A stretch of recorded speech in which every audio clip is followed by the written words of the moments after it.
আসসালামু আলাইকুম। চলে আসলাম আরেকটি মিনি ব্লগ নিয়ে। এটা ছিল আমাদের যেদিন যাই তার পরের দিনের ব্লগ, মানে আপাদের বাসায় যেদিন গেছিলাম তার পরের দিন। ওইদিন আমরা একটা দাওয়াতে যাই বাইগনার শ্বশুরবাড়িতে। তো এটা ওদের বাসাতে একটু দূরেই ছিল, মোটামুটি দূরে। তো এর জন্য দুলাভাই আমাদেরকে একটা অটো নিয়ে দেয়। তো মেন রোড দিয়ে হয়ে তারপরে ভিতরে গ্রামে। তো মেন রোড দিয়ে আমরা অটোতে করে যাচ্ছিলাম, তারপরে গ্রামে ঢুকে যাবো আর কি। তো গ্রামের রাস্তাটা কিন্তু খুব সুন্দর ছিল, আর ওই দিনটা অনেক সুন্দর ছিল, মেঘলা দিন ছিল। মূলত এমন একটা পরিবেশের জন্য আমরা এতদিন ওয়েট করতেছিলাম। গত সপ্তাহে তো প্রচুর গরম ছিল আর কি, ঈদের পরপর। তো ওই সপ্তাহে যাওয়ার কথা ছিল, ওই সপ্তাহে যেতে পারিনি, এমন আবহাওয়া ছিল না দিকা। তো আমাদের যাওয়াটা একদম পারফেক্ট ছিল এই সপ্তাহে।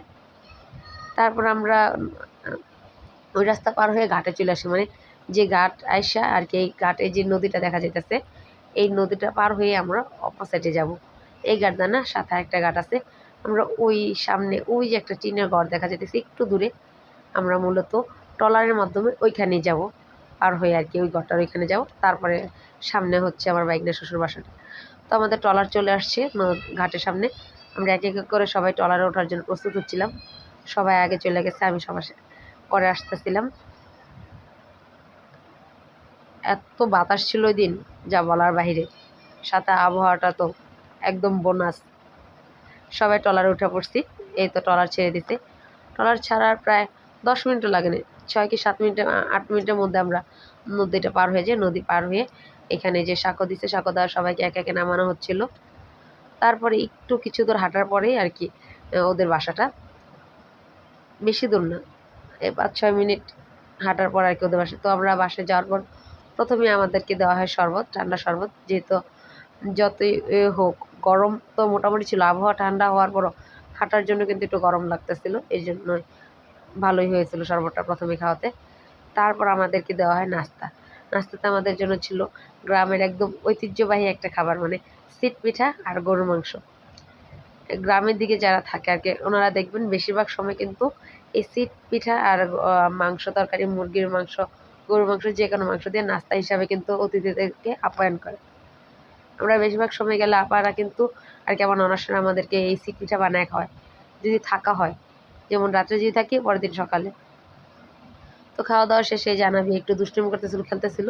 তো আমরা তখন ভাবতেছিলাম যে খাওয়া দাওয়া তো শেষ, তো দুপুরের আগে আমরা একটু হাইটে আসি, আবহাওয়াটা ঠান্ডা আছে। তো এটাই নিয়ে আলোচনা করতেছিলাম সবাই, আর ওইদিকে খেলাধুলা করতেছিল। তো এরপরে আমরা বের হয়ে গেলাম গ্রামটা একটু ঘুরে দেখার জন্য। ঘুরছি মূলত অনেকখানি রাস্তা আর কি, হাঁটতে হাঁটতে গেছি। সব ভিডিও অবশ্য ব্লগে নেওয়া হয়নি, আর অনেকগুলো ভিডিও ছিল। এখানে যে রাফিয়া ম্যাডাম রাগ করছে, ওরা রাগ ভাঙানোর জন্য আবার আসতেছিল মুনতাহা, দিয়ে আসছি, বাকিরা সব সামনে চলে গেছিলো। এই রাস্তাটা অনেক সুন্দর ছিল। এক সাইডে শুধু পেয়ারা গাছ আর পেয়ারা গাছ, আম গাছ, তারপরে হচ্ছে করলা ক্ষেত, অনেক কিছুই ছিল। এই যে এই রাস্তার এই এক সাইডে ছিল আম গাছ, আর এই হাতের ওই সাইডটাতে ছিল আবার পেয়ারা বাগান। আমি বলছিলাম তোমরা সবাই একসাথে আসো, একটা ভিডিও করি। তারপর আমরা এই ঘাটটার সামনে গেছিলাম, মানে গ্রামের মানুষের ঘাট বানাইছে, যেখানে আর কি গ্রামের লোকজন কাজ করে, গোসল করে, দোয়া দেয় করে। এই ঘাটটা খুব সুন্দর ছিল।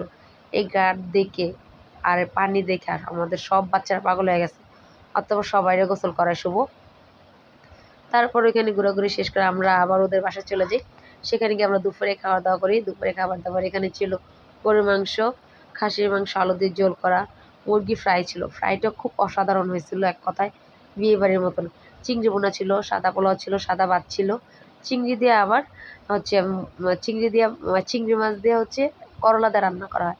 তারপরে খাওয়া দাওয়া শেষ করে আমরা আমাদের বাসার উদ্দেশ্যে আবার রওনা হয়ে যাই। তো ব্লগটা এই পর্যন্তই ছিল। সবাইকে ধন্যবাদ দেখার জন্য। লাইক, কমেন্ট, শেয়ার করে পাশে থাকবেন।